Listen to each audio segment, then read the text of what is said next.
vida para você.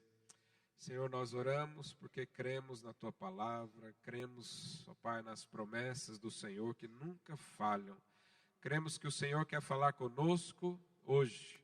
Hoje abrimos o nosso coração, hoje abrimos o nosso entendimento para receber, para ser impactado com a Tua palavra, para ser nutrido, suprido, fortalecido, em nome do Senhor Jesus. Amém.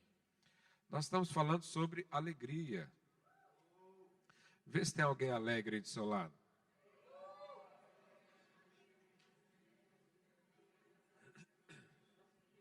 Dá para ver pelos olhos, né? Que você está de máscara.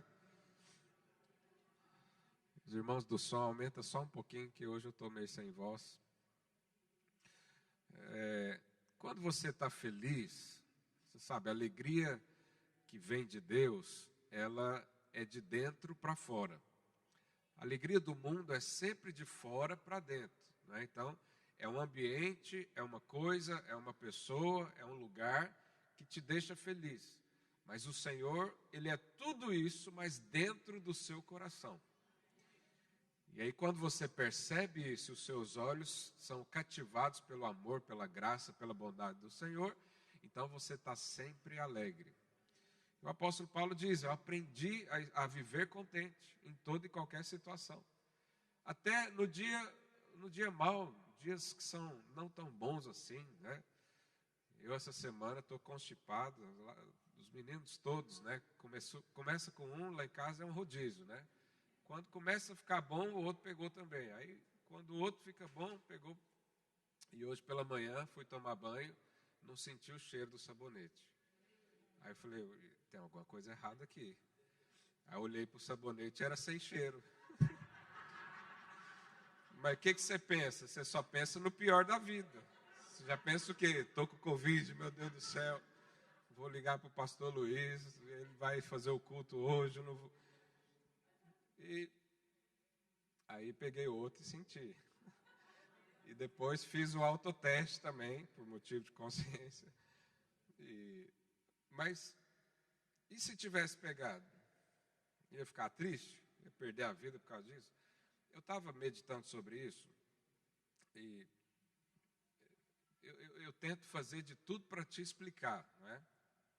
Um dia o irmão falou assim para mim: pastor, eu senti que você mandou um recado para mim lá da palavra.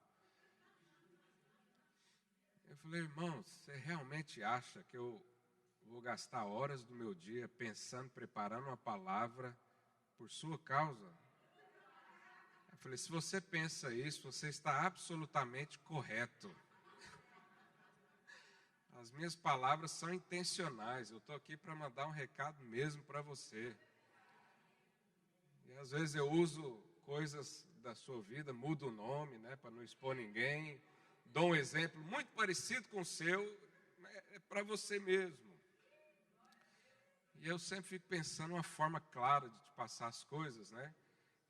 Aqui no louvor o Ricardo, né, deu um exemplo que ele é bom, mas é ruim, né?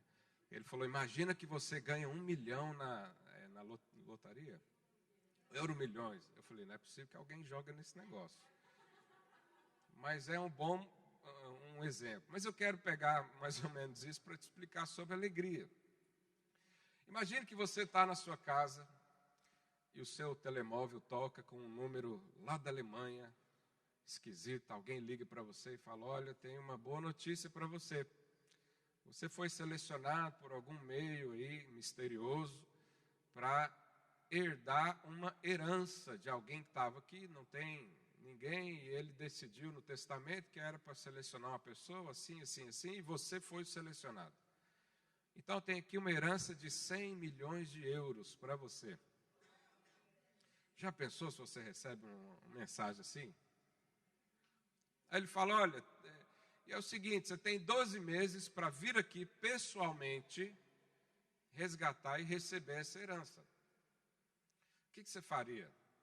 Você ia esperar chegar as férias? Não, o Natal está vindo, vai ter um recesso, aí no Natal eu resolvo isso. Eu compraria passagem no dia seguinte, não é? Por quê? Porque eu quero receber a herança, é meu. E aí você vai, compra a passagem, está todo feliz, vai para o aeroporto. Chega lá, o seu voo foi cancelado. Eu pergunto para você, você entra em depressão por causa disso? Pensa aí. Você tem 100 milhões para receber, está lá na Alemanha. Você tem 12 meses para resgatar. Você está indo no dia seguinte da notícia, ou seja, você tem tempo. Você vai desesperar da vida porque um voo foi cancelado? Não. Por quê? Você pode pegar outro voo. Você pode até comprar um avião, se quiser, antecipado, porque o dinheiro vai entrar. Né? Você pode ir de carro. Aí vamos supor que veio o Covid, fechou todo, não tem voo mais. O que você faz? Pega o carro e vai. Aluga um carro.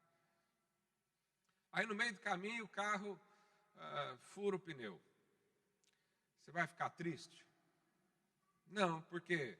Porque se você quiser, você compra outro carro, você compra outro pneu, você vai ganhar 100 milhões. Você aproveita a vista, você fala, já que furou o pneu aqui, não tem guincho, eu vou alugar um hotel ali, vou ficar aqui até amanhã, vou observar a paisagem. Você faz tudo isso por quê? Porque os seus olhos estão lá no objetivo final. E qualquer coisa ali no caminho é só caminho. Mas na nossa vida, quem aqui já ficou abatido porque perdeu uma passagem aérea? Quem aqui já ficou mal porque você estava andando, seu carro estragou no meio da rua? Quem aqui não ficou já desconsolado da vida porque você planejou algo e não aconteceu? Mas por que você fica triste? Porque o caminho é mais importante do que o objetivo final. Nós temos um objetivo final que é muito mais do que ganhar 100 milhões de euros, que é reinar com o nosso Senhor e Salvador Jesus Cristo. Quando você entende isso, entende a alegria que está por trás disso, e o prazer, né, que será viver isso com o Senhor, essa vida se torna apenas um caminho. E o que acontece é que não rouba a sua alegria do seu futuro. Então tudo acontece assim na nossa vida. Mas se eu e você andamos sem vislumbrar o propósito de Deus, sem saber o que vai acontecer daqui para frente, sem saber que o nosso futuro está nas mãos do Senhor, então andamos ansiosos da vida. E qualquer coisa que seja mínima rouba a sua alegria, tira a sua paz, rouba o seu desfrute. Mas a boa notícia é que o Senhor está revelando o seu propósito hoje. O Senhor está te mostrando objetivos, alvos. E quando você enxergar isso, esses problemas do caminho serão só problemas. Nada mais além disso. Então sempre lembra, alegria. Aleluia. Som. Alegria.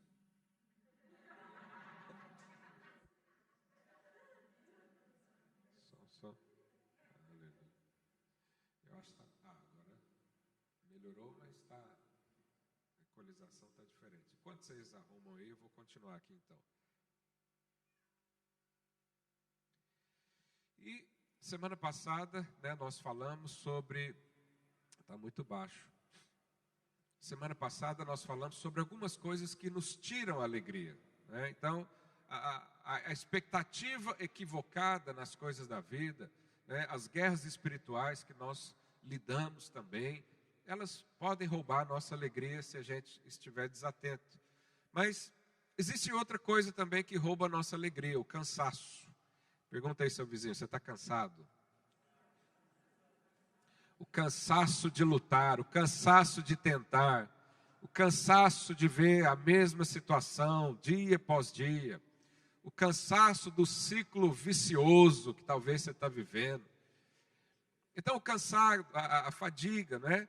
Isso tudo tira também e rouba a nossa alegria. Eu quero ler um versículo para você, você que está cansado hoje. Isaías 40, verso 28. Aumenta mais um pouquinho, por favor, senão eu vou ficar sem voz aqui. Isaías 40, 28. Olha o que a Bíblia diz. Não sabes, não ouviste que o eterno Deus, o Senhor, o Criador dos fins da terra, nem se cansa, nem se fatiga. Não se pode esquadrinhar, não é? Ou medir, entender o seu entendimento. Olha que interessante. Aqui está falando que Deus não se cansa, nunca. Deus não se cansa nunca. Mas a boa notícia é que eu e você, quando recebemos Jesus, recebemos também a natureza divina. Tem noção do que é isso? Significa que o cansaço, a partir de hoje, também será opcional para você. Porque se Deus não se cansa, você também não deve se cansar. Quantos creem nisso? Eu estou falando daquele cansaço de alma, ok? Que no corpo todo mundo cansa. Se você correr daqui até a estação, alguns correm tranquilo, outros chegam ali na escada já para, né? Mas o cansaço de alma, que é aquele que você faz viagem após viagem, e faz tratamento, e vai para um spa lá no Algarve, e não sei o quê, não passa. Esse aqui não é para mim e para você. Uma noite de sono deve resolver todo o cansaço de um cristão. Quantos recebem isso? Aí no verso 29, olha o que diz. Faz forte ao cansado. Então você era cansado, mas quando o Senhor entrou na sua vida, Ele te fez forte. Ele te deu uma nova condição. Falei para o seu vizinho, você a partir de hoje é forte. Então a vida de fraqueza não é mais para nós. Eu sempre digo para os irmãos, quando Deus fala algo ao seu respeito, uma característica, isso significa que é a normalidade da sua vida. Então, qual que é o normal de um cristão? Viver em paz. Qual que é o normal de um cristão? Viver feliz. Qual que é o normal de um cristão? Ser forte o tempo todo. Mas é claro que há dias que a gente cai. Há dias que a gente não sente isso, mas o normal é ser forte o tempo todo. Não é o contrário. Tem muito crente que vive ao contrário. Ele é triste o ano todo, aí num dia que recebe uma bênção do Senhor, fica feliz. Ele vive atribulado o tempo todo, mas um dia que não tem tribulação, ele vive em paz. Ele é fraco o ano inteiro, mas o dia que ele sobe na vigília e vai orar lá no monte, os gravetos brilham, aí ele se torna forte. Isso não é a vida que Deus tem para mim e para você. Porque a nossa força vem dele, a nossa alegria vem dele, a nossa paz vem dele. É sempre constante no Senhor. E ele diz algo também interessante. Ele diz, faz forte ao cansado e multiplica as forças ao que não tem nenhum vigor. Irmãos, pela matemática, 0 multiplicado por qualquer coisa é o quê? É 0. 0 vezes 1, 0. 0 vezes 1000, 0. Mas aqui está dizendo que alguém tem 0 forças e o Senhor multiplicou. Por quê? Porque o nosso Deus é sobrenatural. Ele tira a água da rocha. Ele levanta quem não pode se levantar. Ele dá força, ele multiplica até o que você não tem. Esse é o nosso Deus. Verso 30. Os jovens, quantos são jovens aqui? Até os jovens se cansam e se fatigam, e os moços de exaustos caem. Mas os que esperam no Senhor renovam as suas forças, sobem como asas, como águias, correm e não se cansam, caminham e não se fatigam. Vamos ler o verso 31 junto? 31, por favor. 1, 2 e... Mas os que esperam no Senhor renovam as suas forças, sobem com asas como águias, correm e não se cansam, caminham e não se fadigam. Aleluia. E eu vou dizer para você, essa é a vida feliz que Deus nos deu. É correr sem cansar, é caminhar sem fadigar, sem parar, é trabalhar sem perder forças, é passar por tribulações, continuando vitorioso, continuando na alegria, porque isso não depende da circunstância, é lutar sem perder a alegria. Aleluia. Salmo 128, quero ler com os irmãos. A partir do verso 1. Bem-aventurado aquele que teme ao Senhor e anda nos seus caminhos. Quem teme ao Senhor e anda nos caminhos do Senhor? Naquela época, temer tinha um sentido de medo, por causa da lei. Quando nós tínhamos, então, só a lei, né, tinha as bênçãos para quem obedecia, mas também tinha as maldições para quem desobedecia. Por isso, a gente lê muito nos Salmos, né, em vários lugares do Velho Testamento, o temor do Senhor. Né? O temor do Senhor é o princípio do saber, da sabedoria. Mas hoje, na nova aliança, no tempo em que nós vivemos, o temor não é mais de ser amaldiçoado. O temor é saber se você não está perdendo o rumo da sua vida. Porque andar no caminho, nós já andamos. Porque o caminho não é uma estrada, mas é uma pessoa do Senhor Jesus. E essa pessoa mora dentro do meu coração e do seu coração.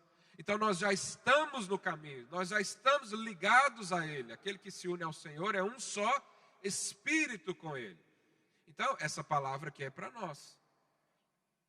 Nós não temos medo do Senhor, nós temos medo de estar longe do Senhor. Então quem recebe essa palavra? Então esse salmo é para você, vai observando aí o que ele diz, verso 2. Do trabalho das tuas mãos comerás. Então isso é uma promessa, isso aqui é principalmente para os homens. Quantos homens provedores nós temos aqui? Sabe, o homem é o provedor da casa. A mulher pode trabalhar e pode ajudar, mas quem tem que arrancar os cabelos por causa de conta não é a mulher, é o homem.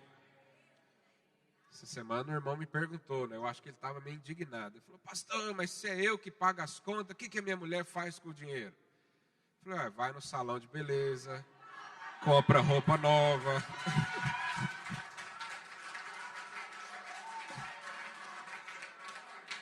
Guarda para viajar. E o que o homem faz com o dinheiro dele? Paga as contas. Você é o homem, você é o cabeça. Nenhum homem diz amém, não.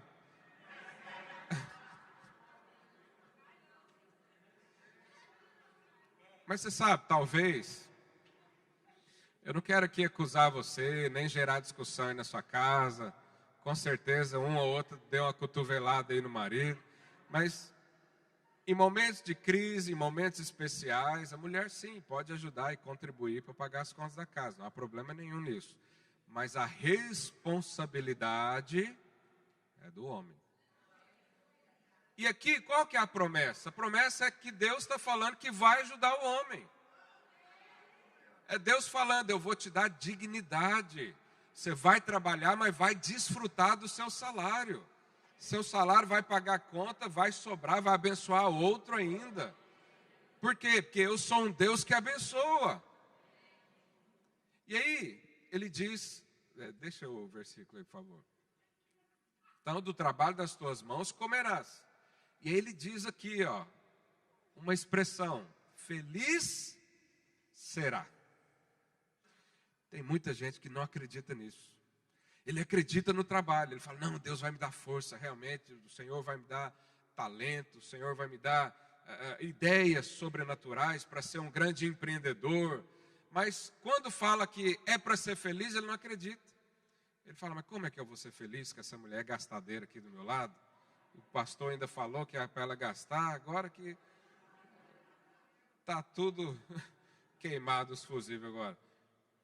Mas isso é uma promessa. Se você não é feliz na sua vida, você não está desfrutando. Você está sendo roubado. Isso acontece demais nos casamentos. E tudo te irá bem. Fala, tudo irá bem na minha vida. Sei lá, pastor, mas essa parte aí, né? O começo foi bom, o segundo, estou entendendo, mas o terceiro está complicado. Tudo irá bem, mas está tudo um caos na minha vida. É porque você ainda não crê na promessa. Você está olhando o caminho, não está olhando o objetivo, o propósito. Quando aqui diz que tudo irá bem, é como se o Senhor estivesse falando, seu futuro está garantido, filho. Jesus falou, não tema os que matam os corpos e não conseguem matar a alma. Alguém pode matar o seu corpo, mas a sua alma está segura em Jesus. O seu espírito já está, os seus pés já estão nos céus. A eternidade já é uma realidade na sua vida. Então tudo só pode ir bem para um filho de Deus. Você precisa enxergar com uma ótica diferente sobre o caminhar, os caminhos. O caminho não pode tirar a alegria, o caminho não pode decidir a sua vida. O caminho não pode roubar a sua esperança. O caminho não pode tirar a sua fé, só se você permitir. Mas isso aqui é uma promessa para nós. Se eu e você nos agarrarmos nessa promessa, nós vamos viver a promessa do Senhor. Mas se eu e você negligenciarmos, se eu e você não valorizarmos o que Deus tem para nós, quem é que vai nos dar isso? Será que o Senhor vai nos obrigar a viver feliz? Não, Ele vai te dar todas as condições, você que decide isso. E aí, aqui, a partir do verso 13, ele dá exemplos. Olha lá, tua esposa, vou falar da mulher de novo, olha. Tua esposa, no interior da sua casa, será como videira frutífera. Irmãos, o que é uma videira? Uma árvore de uva. Videira frutífera é uma árvore com muitos frutos, né? O que se faz com a videira?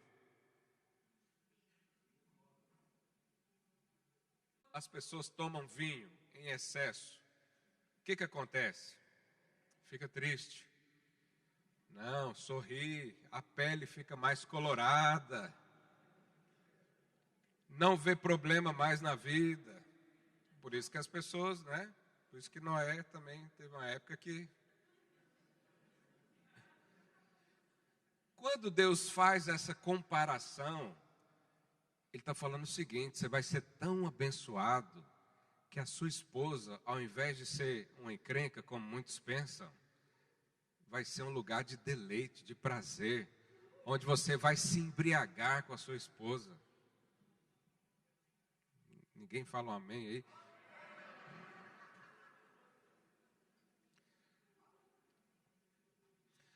Mas às vezes eu olho para muitos casamentos, não tem lá essa coisa, essa felicidade toda, não tem harmonia toda, o desfrute íntimo não existe, mas a bênção do Senhor e a palavra para nós é que, para nós homens, é que você vai se deleitar nas uvas da sua esposa. Quem entendeu, entendeu. Teus filhos, olha para cá, você que é solteiro, pense em outra coisa, esse é assunto para adulto. Aí ele fala de filhos também. Olha só o que ele diz sobre filhos. Teus filhos, como rebentos da oliveira, a roda da tua mesa. Rebentos de oliveira é azeitona. O que se faz com azeitona? Azeite. O que o azeite simboliza na Bíblia? Unção. Seus filhos serão ungidos. Seus filhos serão abençoados. Seus filhos serão motivo de vida. Onde eles entrarem, a alegria entra também. Eles vão ouvir a palavra, eles vão receber o Senhor, eles vão ser cheios do Espírito. Essa é a bênção que o Senhor tem para nós. Vamos continuar. Eis como será abençoado o homem que teme ao Senhor. O Senhor te abençoa desde Sião, para que vejas a prosperidade de Jerusalém todos os dias da tua vida. Veja os filhos de seus filhos, paz sobre Israel. Então, quando nós lemos isso aqui, o propósito do Senhor entra no nosso coração. E você tem um alvo agora. Não, eu quero ser essa família do Salmo 128. Eu quero que o meu casamento seja assim, no desfruto, no prazer, no deleite, que me dá alegria, que eu fique, né, entrosado demais com o meu cônjuge. Eu quero que os meus filhos sejam motivos de alegria. Eu quero isso. Então, quando você almeja isso, deseja não só essa promessa, mas toda a vida que o Senhor tem para nós, que resume em prosperidade, né, em todas as áreas, então os caminhos se tornam prazerosos também. Então, acontece alguma coisa na sua casa, você fala, mas que problema é esse, né, diante de tudo aquilo que Deus me deu? O que é essa tribulação que veio roubar minha paz? Eu vou continuar olhando para o meu alvo, que é a bênção do Senhor, que é a vida sobrenatural, que é o reinar com o Senhor. Nós já reinamos com o Senhor a partir de hoje. Então a família tem um propósito, o casamento tem um propósito, a igreja tem um propósito, o seu trabalho tem um propósito, os seus relacionamentos têm propósito. E quando você olha para o propósito, o caminho se torna apenas caminho. O problema é apenas um obstáculo para você ser mais fortalecido ainda e continuar a sua caminhada com o Senhor. Quantos creem nisso? Aleluia. Então, quem tem propósitos, desfruta do caminho. Agora, quem não tem propósito, ele só enxerga problemas, só enxerga dificuldade. A vida dele é uma vida de lamentações. É uma vida de murmurações. Você já viu alguém murmurar por aí? Essa pessoa não tem propósito na vida. O propósito dela, às vezes, é só isso. Isso é uma vida triste, vazia e está longe de ser feliz. Mas quando você entende, então, que a alegria do Senhor é uma bênção, e Ele te dá, você recebe ela pela graça, né? E a manutenção dela também é pela graça, né? Se o Senhor te deu alegria, Ele vai te ajudar a manter a alegria. Mas e os problemas, pastor? E a tribulação? Aí eu quero ler um texto com você. 2 Coríntios 4, verso 8. Olha o que diz. Em tudo, diga tudo, somos atribulados. Falei, pastor, a palavra estava boa. Agora chegou aqui, como assim? Tudo nós somos atribulados? Ele diz que no mundo aqui a gente tem tribulações. A gente tem um inimigo, nós não podemos ignorar que o diabo existe, ele está aí para roubar, matar e destruir aqueles que permitem. Mas ele diz isso, ó, em tudo somos atribulados, porém não angustiados. A tribulação é verdadeira, ela vem sobre você. A angústia é opcional, se aceita ou não. Ele diz mais, perplexos. O que é perplexo? É quando alguém fica um pouco perdido, sem rumo. Sabe quando você é pego de surpresa? Você fica perplexo, você fica sem reações. Então, isso acontece na nossa vida. Às vezes vem um problema, uma enfermidade, né, um problema de relacionamentos, né, uma notícia ruim, e causa isso, perplexidade. Perplexos, porém não desanimados. Então alguém pode pegar você de surpresa, mas ele não pode roubar a sua alegria. O ânimo, a força, o vigor, lembra, vem de dentro para fora. Verso 9.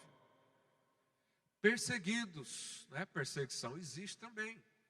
Nós sofremos disso, perseguição, porém não desamparados. Por quê? Porque eu creio que se Deus é por mim, quem será contra? Aquele que não poupou o seu próprio filho e nos entregou à morte por causa de nós, certamente também nos dará graciosamente todas as coisas. Então, eu posso ser perseguido por todo o inferno inteiro, pode perseguir eu e você. Mas o céu inteiro está a favor também. E ninguém pode se comparar ao nosso Senhor Jesus Cristo. Abatidos, porém não destruídos. Então, a vida de alegria é tribulação que não pode gerar angústia, só se você permitir. É estar perplexo, né? Não sei o que fazer, mas não estou desanimado, porque eu sei que o Senhor vai dar a resposta. Eu não sei hoje, mas eu vou orar e o Senhor vai falar comigo. Então eu posso ficar perplexo, né? Mas vou descansar nele. E a perseguição também que não pode gerar o medo em nós. Mas tem muito cristão que fica com medo quando vem perseguição. Mas o medo, a Bíblia já diz, o perfeito amor lança fora o medo. O perfeito amor é a certeza que eu e você temos de que Deus nos ama. Nós não lemos aqui uma passagem de Neemias, né? A alegria do Senhor é a nossa força. A alegria do Senhor é a nossa força. E eu disse domingo, você pode interpretar esse versículo como alegria, como um presente que Deus te dá, e isso realmente é verdade, mas existe um outro prisma sobre a alegria de Deus. É quando você sabe que Deus está feliz com você. Não tem coisa mais poderosa quando um pai vira para um filho e fala: filho, eu sou tão feliz por causa de você. Quem já ouviu isso quando criança? Não são muitas pessoas, infelizmente. Eu de tempo em tempo eu lembro disso e falo isso para o meu filho. Meu pai é uma pessoa que me ama muito, mas ele não falava, ele não tem muitas expressões. Hoje ele está muito melhor, mas meu pai foi oficial do exército. Você sabe, exército, aqueles caras não têm sentimento, né? O sentimento é para dentro. Então ele sério fala assim: eu estou morrendo de alegria. Então meu pai não teve muitas expressões assim conosco, embora as atitudes tenham. Mas ele mesmo me ensinou isso quando meu filho nasceu. Ele falou: Felipe, eu não fiz isso com você, mas faz com seu filho. E hoje ele faz isso comigo. Tem dia que ele me liga, já pensou? Dois homens de família, um ficando falando aqui, eu amo o outro. Eu amo também, eu te amo muito, tenho muito orgulho de você. Não sei. Hoje ele faz isso. Mas tem coisa melhor do que você ouvir isso de um pai? Ah, pastor, meu pai nunca fez isso, mas Deus está fazendo com você hoje. Deus está olhando para você e dizendo: eu sou feliz com você. Você é o meu filho amado, você é minha filha amada, em quem eu tenho prazer. Então isso nos dá força, porque a perseguição está sobre nós, mas Deus me ama. O que pode dar de errado? Veio um vírus no mundo, mortal, matou um monte de gente, mas Deus me ama. Tem crise financeira após o vírus, né? Mas Deus me ama. Lá na escola me rejeitaram, mas Deus me ama. Meu currículo não é tão bom assim, mas Deus me ama. Quando você sabe que é amado, a sua vida se torna colorida. Quando você sabe que é amado, e não porque você fez algo para merecer, mas simplesmente porque Deus decidiu isso ao seu respeito. Nós acordamos todos os dias com esse sentimento, e isso nos fortalece. Então, saber que Deus é feliz comigo me dará força. Quantos creem nisso? Aleluia. Tiago também diz algo interessante na sua epístola, capítulo 1, verso 2. Meus irmãos, tende por motivo de toda alegria. Vocês estão lendo aí? O passardes por várias provações. Olha lá, será que Tiago era masoquista? Gostava de sofrer na vida? Porque ele fala: fica feliz quando as provações vierem. Mas lembra que os homens e mulheres de Deus, os heróis da fé, eles não preocupavam com o caminho, mas eles tinham um objetivo, eles tinham um alvo. E ele diz: fica feliz porque tem problemas e obstáculos na sua vida. Por quê? Verso 3. Sabendo que a aprovação da vossa fé, uma vez confirmada, quer dizer, você não esmureceu, você não perdeu a fé, você não desistiu. Uma vez confirmada, produz o quê? Perseverança. Irmãos, eu falo para você, só vai reinar com Cristo quem tiver perseverança, quem lutar até o fim. Quantos creem nisso? Aleluia. E ele completa dizendo, verso 4: Ora, a perseverança deve ter ação completa. Ou seja, a perseverança vai formar você um indivíduo maduro, espiritualmente falando, com a fé sólida. Isso é algo completo, para que sejais perfeitos e íntegros e em nada deficiente. Então, Tiago está dizendo o seguinte: para você não ser um deficiente na fé, para você não ter lacunas na sua fé e ser alguém perseverante, seja grato pelos problemas da sua vida, porque são eles que vão gerar isso. Tira todos os problemas da sua vida. Você tem a falsa ilusão que tudo será feliz, mas será um tédio. Porque esses problemas fazem com que a gente tenha mais bagagem, mais força. Você já viu aquelas provas do atletismo, de corrida com obstáculo? Aqueles caras, além de ser rápidos, eles são fortes, porque eles são treinados para romper obstáculos. Eu e você somos treinados para matar gigantes. Eu e você somos treinados para mandar a montanha sair da frente. Eu e você somos treinados para mandar o mar se abrir. Eu e você somos treinados para mandar fogo do céu e consumir os capeta tudo. Mas eu e você também somos treinados para vencer o mundo. Jesus falou que a gente vai ter tribulações, problemas. Mas ele diz: não desista, porque eu venci o mundo. Falei para o seu irmão: a única forma de você vencer o mundo é passar por tribulações.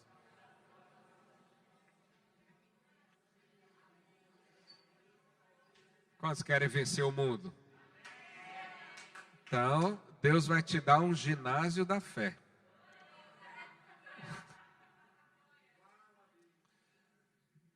E Ele já te deu um personal trainer, é o Espírito Santo. Ele está com você todos os dias, Ele fala o que você tem que fazer, Ele fala onde exercitar, Ele sabe o que vai acontecer amanhã, Ele já te prepara hoje. Ele te dá força, Ele te dá vigor, Ele te dá ânimo, Ele está ali o tempo todo para você romper as barreiras e avançar sobre os obstáculos. Nós temos um exemplo na palavra de Deus, quando Paulo e Silas estão pregando na região da Macedônia, e eles vão a uma região, eles estão ali pregando a palavra de Deus, e a Bíblia diz que tem ali uma moça, uma jovem adivinhadora, e ela fica falando: olha, esses aqui são servos do Deus Altíssimo, e fica repetindo isso o dia todo. E no final Paulo então percebe que ali era um espírito maligno, vai lá e ora, expulsa o demônio da mulher e ela se torna sã. E isso faz com que aquele povo que ganhava dinheiro em cima daquela mulher, porque ali fazia um turismo espiritual para ir lá, para as pessoas receberem palavras, adivinhações, aquela coisa, e eles perderam então isso, porque a mulher foi livre daquele espírito maligno. E aquele povo se juntaram contra Paulo e Silas e os açoitaram em praça pública. Eu acho que você nunca, talvez na velha educação, alguém já tomou umas varadas na rua, da mãe, do pai, Mas ser açoitado em praça pública é uma humilhação extrema. E além deles serem açoitados, eles foram também presos no interior do cárcere. O cárcere era a prisão, o interior do cárcere era como se fosse a solitária, o fundo lá da prisão. Agora, imagina eu e você naquela situação. Eu sou brasileiro, sou um missionário aqui em Portugal, o Senhor me mandou, eu vim como diz lá na minha terra, eu vim com mala e cuia, trouxe mulher, família, trouxe tudo que eu tinha. Não era muita coisa, mas trouxe. Aí, estou aqui pregando a palavra de Deus, vem alguém e me prende por causa disso. Expulso o demônio de alguém, as pessoas perdem dinheiro, que você sabe, dinheiro é que governa o mundo. As pessoas então me prendem. Ou vamos imaginar que é eu e você, Você é um líder de célula, você está aqui comigo, aleluia. O que nós vamos pensar naquela hora? Lembra, você foi açoitado em praça pública, porque estava pregando a palavra. E depois preso. que você vai pensar naquela hora? Eu vou te falar o que eu pensaria. Eu ia pensar o seguinte: será que era para eu ter vindo aqui mesmo? Será que eu devia ter feito? Será que eu ouvi a voz de Deus? Talvez era para eu pregar em outra cidade e eu vim para cá. Será que tem pecado oculto na minha vida que nem eu sei? Será que o Senhor virou as costas para mim? Eu fui desaprovado porque essa semana não fiz isso, não fiz aquilo. Eu ia pensar um monte de coisa assim. Mas sabe o que Paulo e Silas estavam fazendo? Olha lá, Atos 16, verso 25.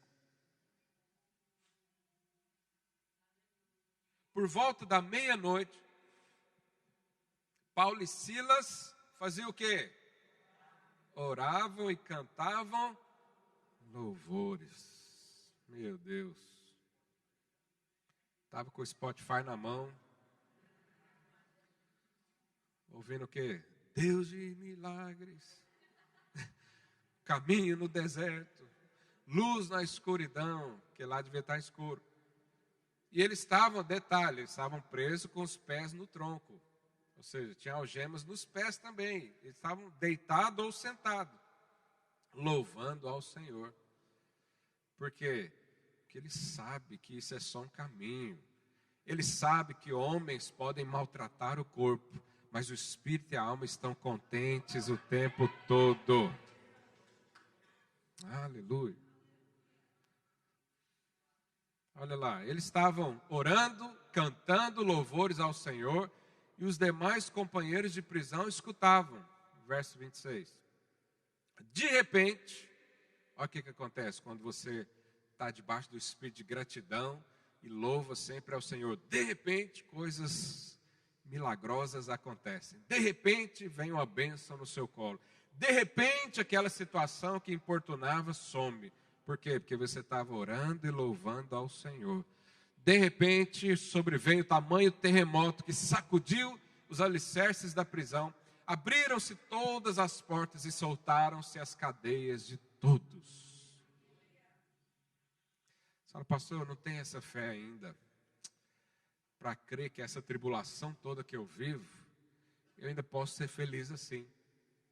Mas sabe o que aconteceu? Uma coisa interessante. Volta no verso 25. Paulo e Silas oravam e cantavam louvores. A Bíblia diz que o terremoto abriu a cadeia de todos. Todos foram libertos. Todos foram abençoados. Todos receberam ali livramento. Paulo e Silas eram inocentes, mas tinha gente ruim ali, com certeza. Mas a graça de Deus é para todos, principalmente para aqueles que não merecem. Mas olha a atitude aqui de todos, olha lá. Paulo e Silas oravam, 25, cantavam louvores e os demais companheiros de prisão escutavam. E o Senhor falou forte com o meu coração isso hoje. Hoje pela manhã eu estava lendo isso. E Ele falou, olha, se você não tem forças para orar e louvar, ouça quem faz isso. Porque o ambiente vai gerar fé no seu coração também. Eu falei, glória a Deus, porque eu ando com gente que louva o Senhor o tempo todo. Eu ando com gente que tem certeza do chamado, que pode acontecer coisas terríveis na vida, que ele continua firme e forte no Senhor. Porque ele sabe do seu propósito, ele sabe do seu chamado. Então a alegria, ela produz terremotos. A alegria liberta-nos de prisões. Falei para o seu vizinho, o Senhor sempre quer te abençoar.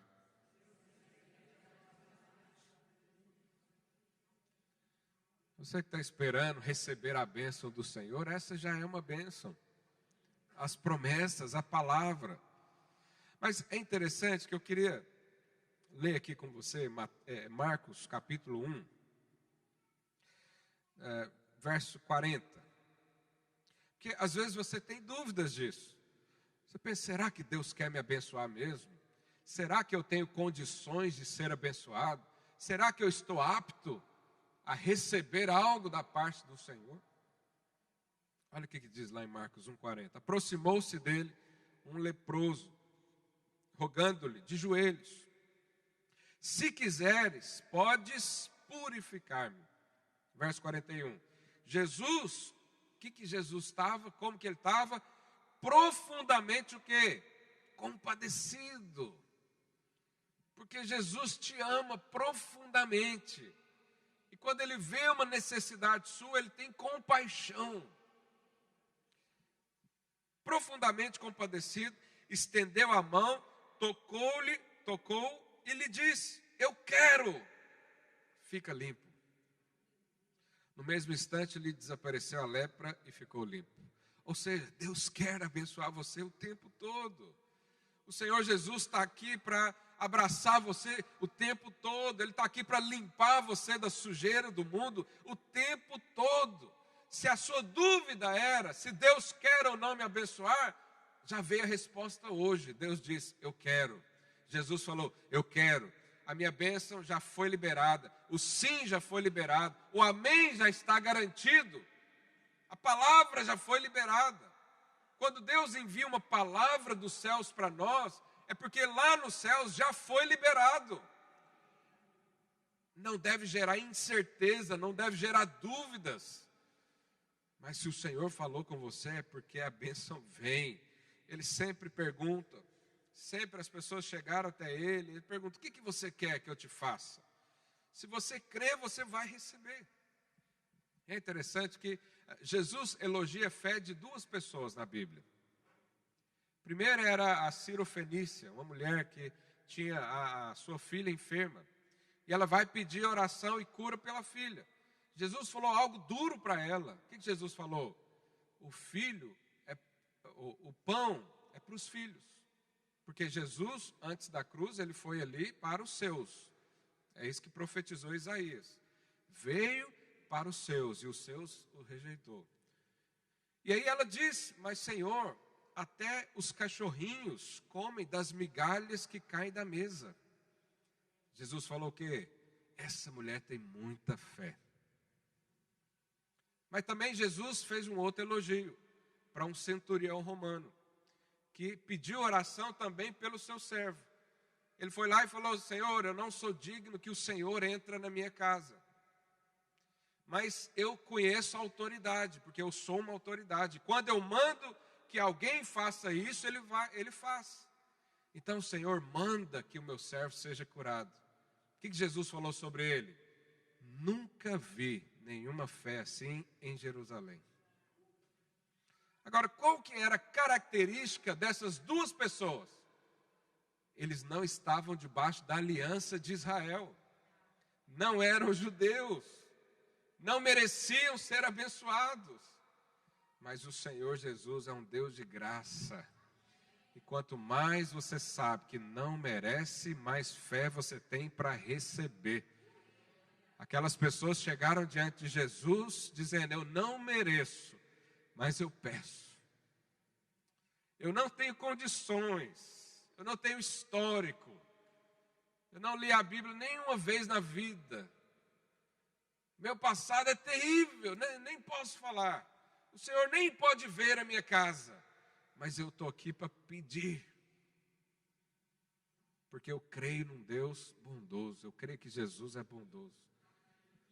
Quando nós pedimos ao Senhor, as coisas na nossa vida acontecem. Mas nós estamos hoje diante de uma geração que é a mais ingrata que já existiu na face da terra. Hoje em dia as pessoas não pedem, elas reclamam. O que é a reclamação? É como se você tivesse o direito de exigência. Reclamar é pegar algo que é seu e exigir. Você sabe, quanto mais você achar que merece, menos fé você vai ter para receber do Senhor.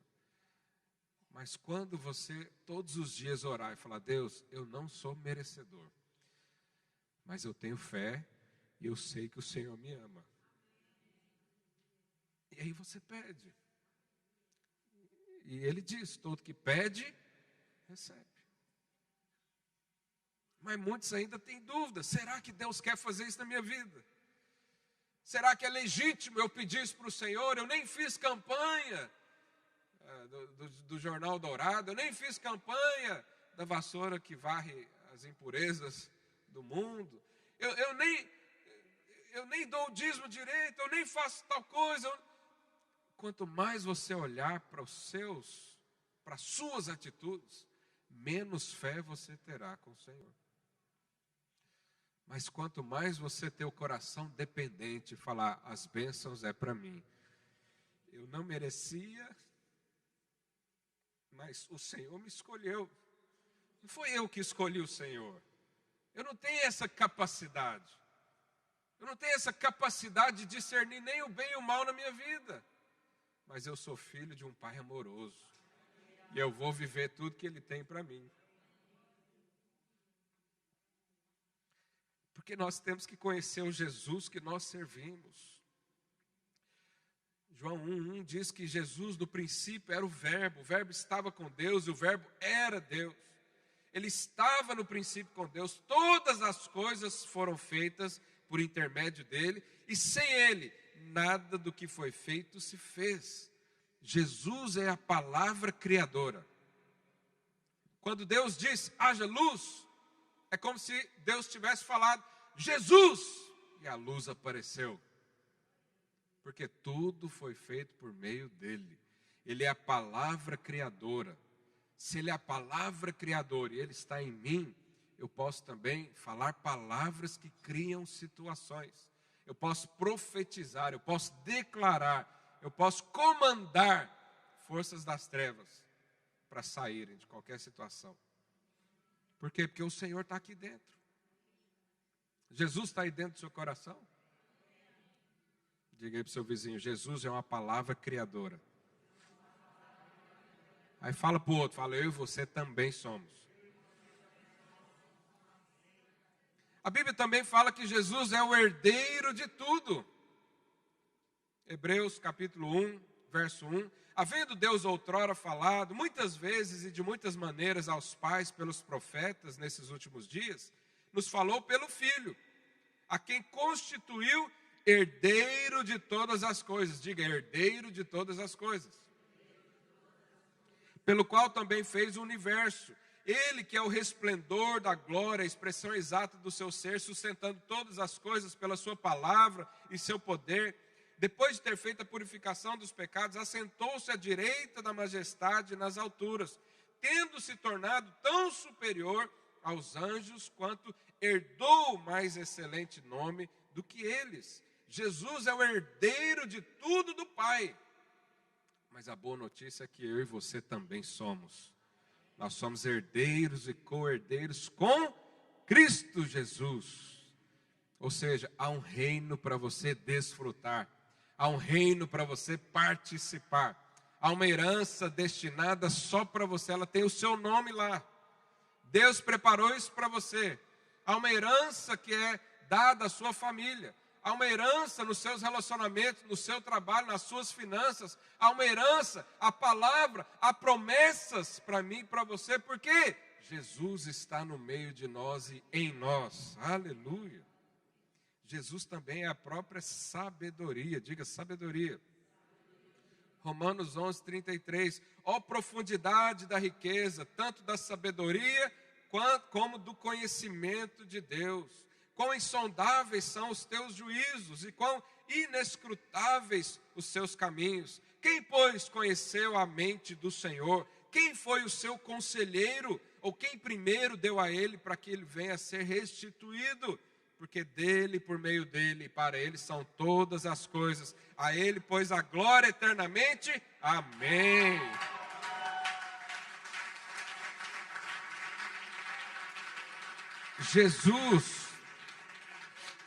Jesus não aprendeu a ser sábio, ele é a sabedoria. Mas a boa notícia é que ele está dentro do seu coração. Você também é um homem ou mulher cheio de sabedoria. Você não precisa se amoldar ao mundo, você não precisa seguir o mundo. Você só precisa saber que dentro do seu coração há uma fonte de vida eterna.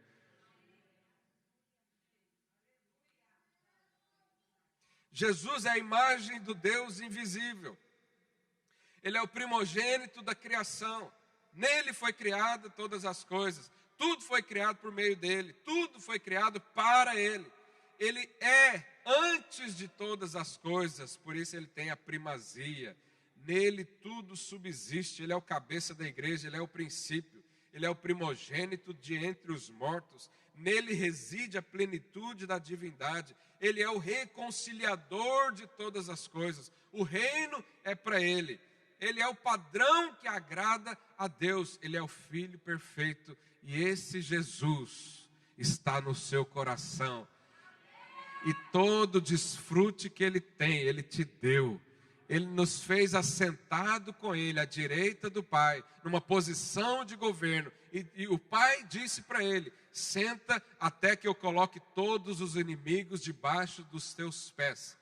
Essa promessa é para mim e para você também.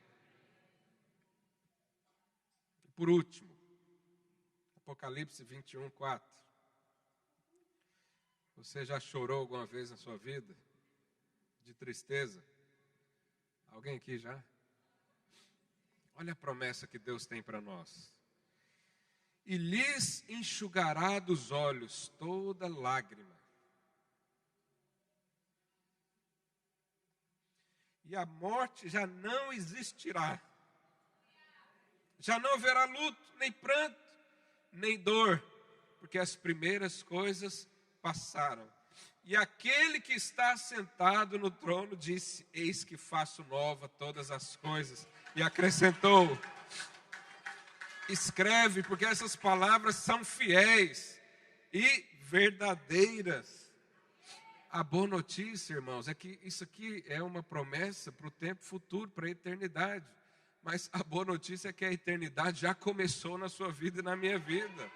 O Senhor já está enxugando lágrimas, o Senhor já está virando a história de todas as coisas, o Senhor já está te dando uma vida nova, o Senhor já está renovando a sua esperança, o Senhor está te dando sonhos sobrenaturais, o Senhor está te dando propósito para viver.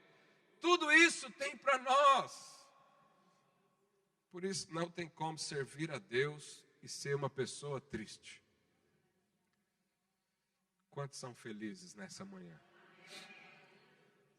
Você crê realmente que a felicidade é o seu destino? Então não se preocupe com o caminho, você vai chegar lá. E se hoje há lágrimas de tristeza na sua vida, o Senhor está aqui para enxugá-las e dizer para você que há uma nova história, há novas conquistas, há provisão dos céus disponível para você. Vamos orar nessa manhã. Se você crê nisso, fica de pé aí no seu lugar.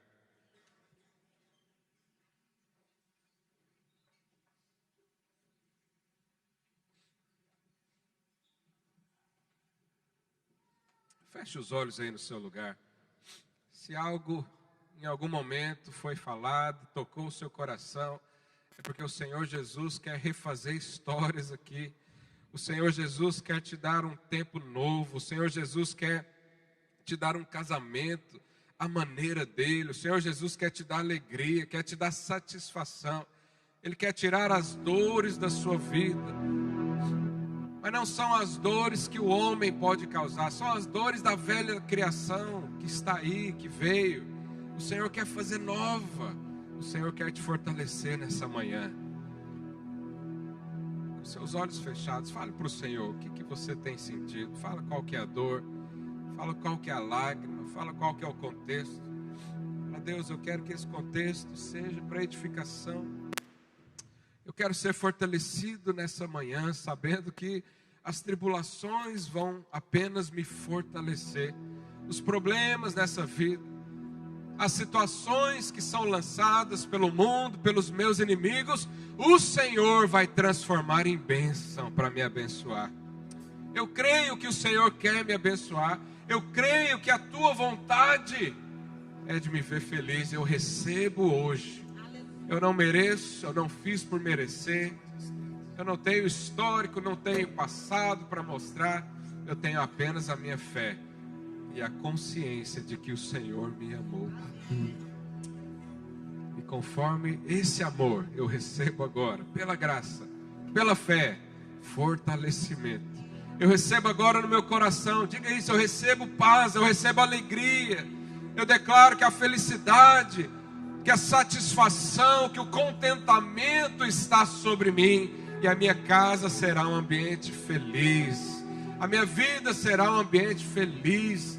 A minha esposa será feliz no interior da minha casa. E eu desfrutarei desse relacionamento. O meu marido terá um trabalho digno. Será feliz também, porque essa é a palavra do Senhor.